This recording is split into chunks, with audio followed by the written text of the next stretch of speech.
You are facing trouble, but that is actually a good sign. Why? Because every repeated victory becomes another step higher on the ladder of success. After each victory, you become wiser, smarter, and more experienced. You grow more mature, more determined when facing difficulties, and better able to overcome obstacles with a positive attitude. Think about it for a moment. In your achievements or anyone else's, has there ever been a success that was not the result of overcoming some kind of difficulty? Everyone has problems of their own. That is because you, and everything in the universe, are constantly going through change. Change is a natural law. When facing the challenges brought by change, each person's level of effort produces different results, and success or failure depends largely on your mental attitude. You can direct your thoughts and control your emotions in order to adjust your attitude appropriately. You may choose either a positive or a negative attitude.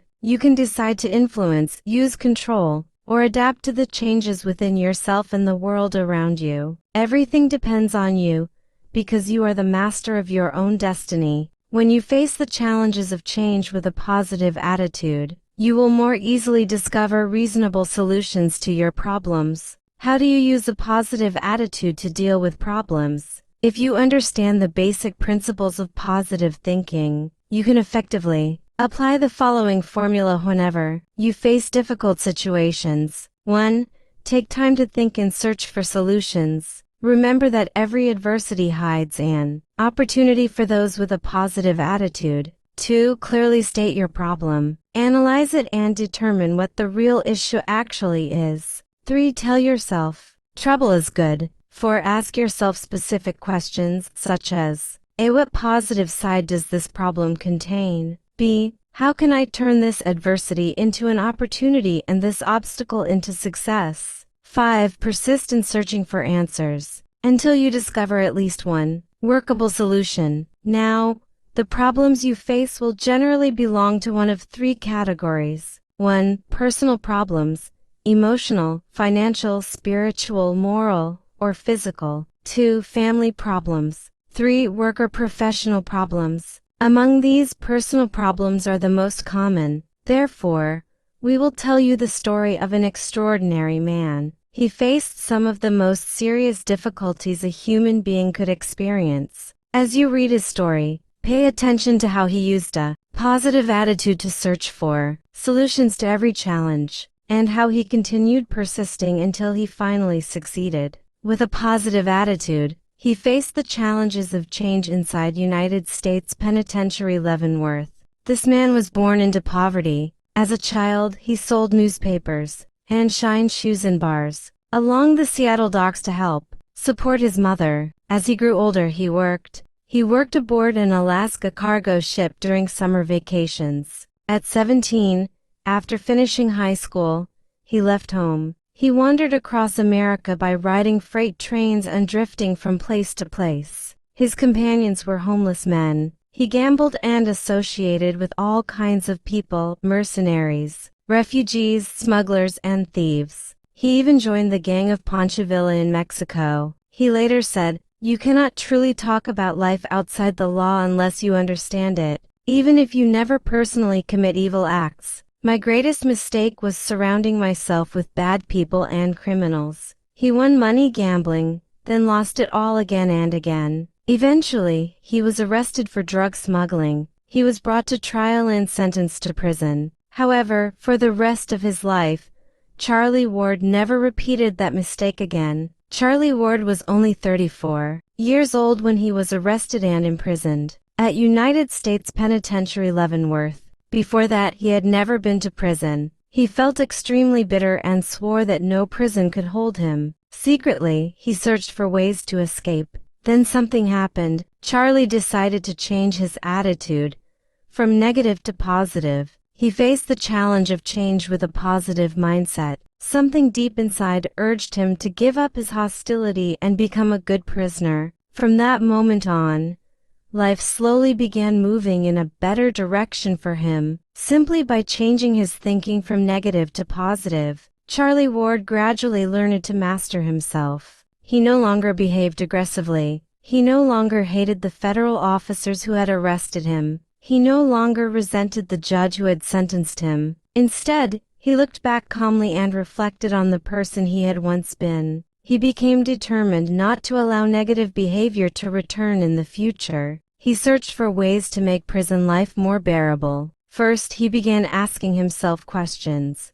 And for the first time in his life, he found answers in books. His change in attitude, followed by changes in his behavior, gradually caused the prison staff to develop sympathy and respect for him. One day, the prison warden told him that the inmate working at the power plant would be released in 3 months. Charlie knew almost nothing about electricity, but he knew the prison library contained books on the subject. So he began reading them to discover what they could teach him. 3 months later, Charlie was ready. He applied for the position. His serious attitude and sincere manner deeply impressed the assistant warden, and Charlie was assigned to work in the prison power plant. His serious attitude and sincere manner made a strong impression on the assistant warden, and he was given a job in the prison power plant. Through constant study and persistent effort with a positive attitude, Charlie Ward eventually became the supervisor of the prison power plant, overseeing 150 inmates.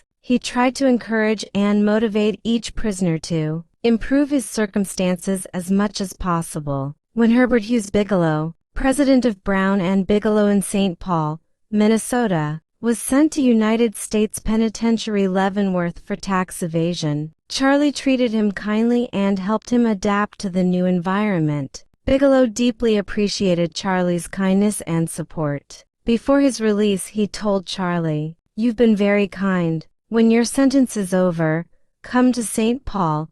We'll have a job waiting for you." 5 weeks later, Charlie was released and traveled to St. Paul as promised. Bigelow had prepared a position for him. Charlie began as a laborer earning $25 a week. Because he consistently worked with a positive attitude, he was promoted to foreman within only 2 months. And after 1 year he became a manager. Eventually, he was promoted to vice president and general manager. When Bigelow died, Charlie became president of Brown and Bigelow. He remained in that position until his death.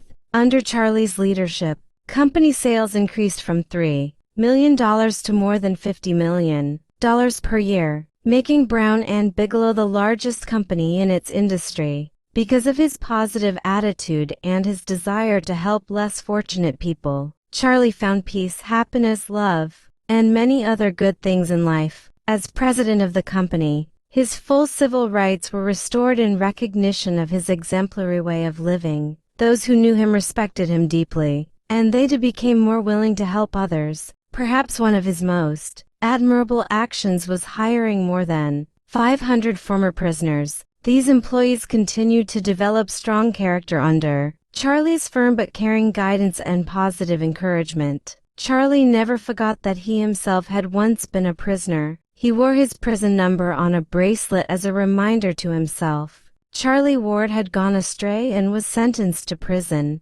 But while in prison, he faced the challenge of change. It was there that he learned how to use a positive attitude to solve his problems. He transformed his world into a better one. Every day he lived a better and more meaningful life. Fortunately, not all of us must face problems as serious as Charlie Ward's, but besides changing one's attitude from negative to positive, there is another important lesson here. 7. Tolerance means loving other people. This virtue emphasizes kindness, goodwill in action, and sympathy toward others with generosity and understanding. Sometimes all it takes is one idea, followed by concrete action, for you to succeed while others fail. In 1939, along North Michigan Avenue in Chicago, the area now known as the Magnificent Mile, many buildings stood empty. A building that managed to rent even half of its offices was considered fortunate. It was a terrible business year, and negative attitudes had frozen the Chicago real estate market.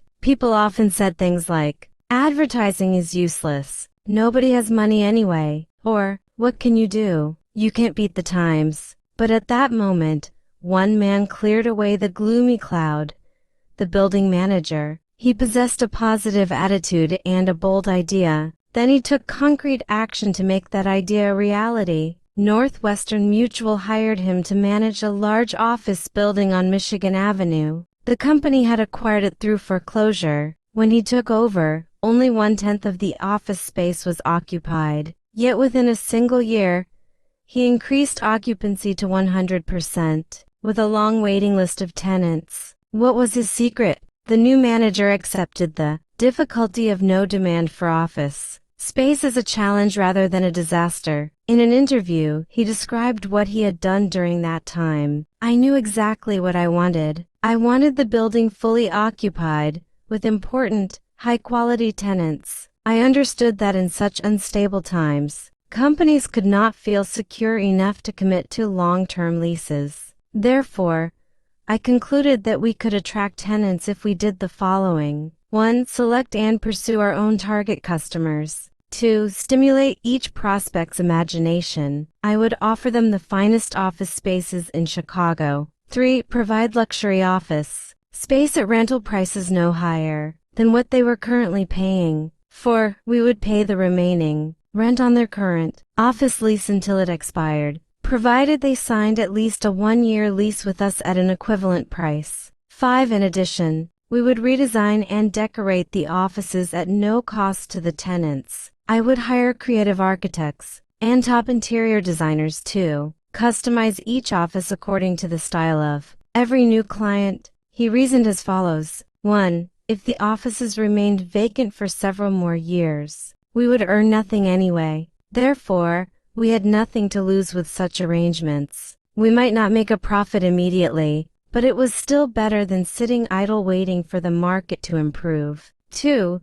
We would certainly increase our income because once tenants became satisfied, they would willingly continue paying reasonable rent for many years. 3. Most office leases lasted only 1 year. In many cases, prospective tenants had only a few months left on their old leases, so paying those remaining rents was not excessively risky. The investment in redesigning the offices would not be wasted. Instead, it would increase the overall value of the building. The results were remarkable. Each newly designed office became more attractive, and tenants praised them enthusiastically. By the end of the year, the building's occupancy rate had risen from only 10% to a full 100%. Not a single tenant wanted to leave after the first lease expired. They were satisfied with their modern new offices. The company also earned long-term customer loyalty by refusing to raise rental prices after the first year. Think carefully about this story. The manager faced an enormous challenge. He was given a huge office building with only 10% occupancy, yet within a year, he raised it to 100%, while many other buildings along the Magnificent Mile in Chicago remained nearly empty. The difference lay in attitude. One person says, "I'm in trouble. What bad luck." Another says, "I have a problem, but that's good." Anyone who views difficulties as hidden opportunities and carefully analyzes situations to discover even the smallest positive factors truly understands the nature of a positive attitude. Those who discover workable ideas and persist through concrete action can turn defeat into victory. Time has proven this truth again and again. Problems and hardships can become the best things that happen to us, provided we recognize them as opportunities. As you can see, the manager was dealing with the effects of the Great Depression. The year was 1939, and conditions were extremely difficult, yet he refused to surrender to circumstances. Likewise, we should not allow obstacles and hardships in life to shake or control us. Face difficulties courageously and overcome them. When you do, success often follows. Becoming prosperous by understanding business cycles and trends. Many years ago, Paul Raymond, vice president in charge of loans at American National Bank and Trust Company of Chicago, offered a special service to his clients. He sent them the book Cycles written by Edward R. Dewey and Edwin Frandon Dakin. As a result, many of his clients became financially successful. They studied and understood the theory of business cycles and economic trends. Because of this knowledge, some avoided financial losses and protected themselves from harmful economic changes. For many years, Edward R. Dewey served as director of the Foundation for the Study of Cycles. He explained that every organization, individual, business, and nation develops in cycles. He reached a profound conclusion. Even as an individual, you can influence your own cycle. You can face the challenge of change and succeed.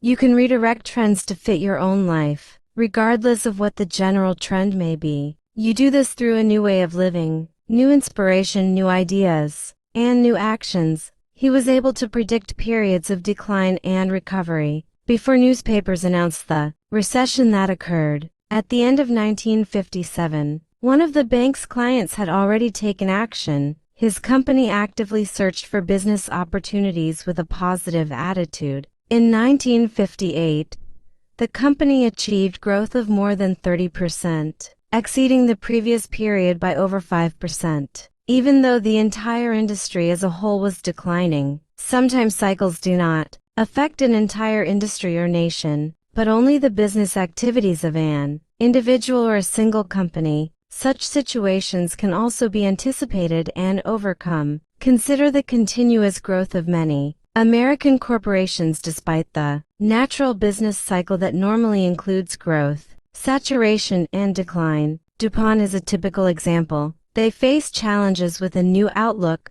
fresh inspiration, new ideas, and new actions. It is hardly necessary to repeat that DuPont was a strong and continuously growing company, but what was the reason for its success? Its leadership confronted every problem with a positive attitude and strong determination. They persistently searched for and introduced new discoveries. They continuously developed new products while improving older ones. They brought fresh energy into management, researched better methods of selling, and constantly improved their operations. In other words, DuPont consistently faced challenges with a new outlook, fresh inspiration, new ideas, and new actions. Learn from their success. A small business, or even an individual, can adopt the same spirit. You can apply the same principles used by great corporations. You too can continue growing through new ideas, a renewed outlook, fresh inspiration, and decisive action. You can reverse a downward trend and turn it upward. You can create the difference yourself.